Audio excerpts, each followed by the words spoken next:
Assalamualaikum warahmatullahi wabarakatuh. Perkenalkan, saya Kania Khairunisa, NIM 1801213 dari Program Studi Pendidikan Sosiologi kelas 6B Universitas Pendidikan Indonesia. Pembuatan video ini ditujukan atau diajukan untuk menjawab soal ujian tengah semester mata kuliah Pendidikan Resolusi Konflik yang diampu oleh Profesor Dr. Haji Bunyamin Maftu, MPDMA, dan Ibu Rika Sartika, MPD. Manfaat yang saya dapatkan selama mengikuti mata kuliah Pendidikan Resolusi Konflik ini adalah tentunya dapat mengetahui berbagai konsep dari konflik itu sendiri, serta berusaha untuk memandang dan menyikapi sebuah konflik secara lebih terstruktur. Dalam video ini saya akan menjelaskan salah satu bentuk konflik yang terjadi di era new normal di masa pandemi COVID-19 ini dan bagaimana agar konflik tersebut dapat bernilai positif. Dampak dari adanya COVID-19 ini menyebabkan kerentanan ekonomi bagi sebagian besar penduduk dunia, khususnya mereka yang memiliki tingkat pendapatan yang rendah. Pada akhirnya, hal tersebut akan berdampak pada penurunan kelas sosial dalam masyarakat secara masif.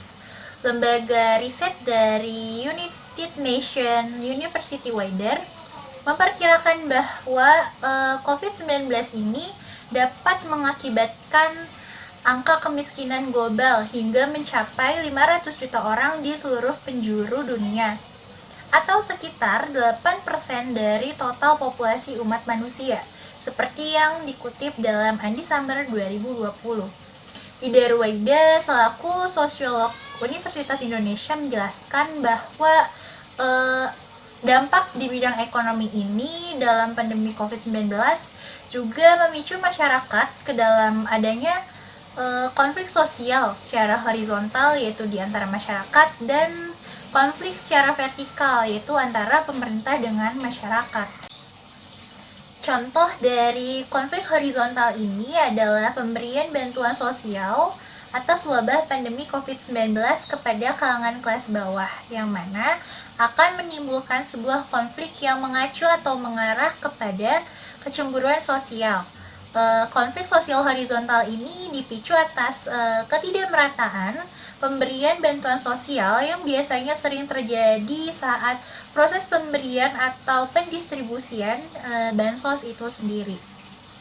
Selanjutnya, Ida Ruwaida juga menjelaskan bahwa pandemi COVID-19 ini juga memicu konflik sosial secara vertikal. Menurutnya, konflik sosial vertikal ini merupakan konflik yang mengarah terhadap masyarakat dan pemerintah. Kondisi ini disebabkan oleh penanganan pemerintah terhadap wabah pandemi corona yang dinilai lambat oleh para masyarakat, sehingga nantinya akan memicu skeptis kepada pemerintah. Ketika pemerintah memperlihatkan gelagat untuk mengistimewakan satu unsur masyarakat dan pada saat yang sama meminggirkan unsur masyarakat yang lain, maka mereka akan dianggap sebagai ancaman. Pemerintah akan dianggap pula sebagai aktor yang menghalangi pemenuhan kebutuhan dari mereka yang dipinggirkan. Dalam situasi yang paling ekstrim, pemerintah bisa dituduh sebagai alat dari kelas atas untuk mengeksploitasi kelas bawah, seperti yang dikutip dalam Satya tahun 2020. Dampak ekonomi dari adanya COVID-19 ini juga memicu konflik yang berbentuk kekerasan. Jawaban dari hal ini dapat ditelisik menggunakan pendekatan struktural ekonomi. Konflik dan kekerasan ini berkaitan dengan permasalahan pemenuhan kebutuhan dasar yang menjadi pemantik utama mendorong seseorang untuk protes dan melakukan kekerasan. Ted Robert Kur menjelaskan bahwa fenomena tersebut dalam konsep relative deprivation.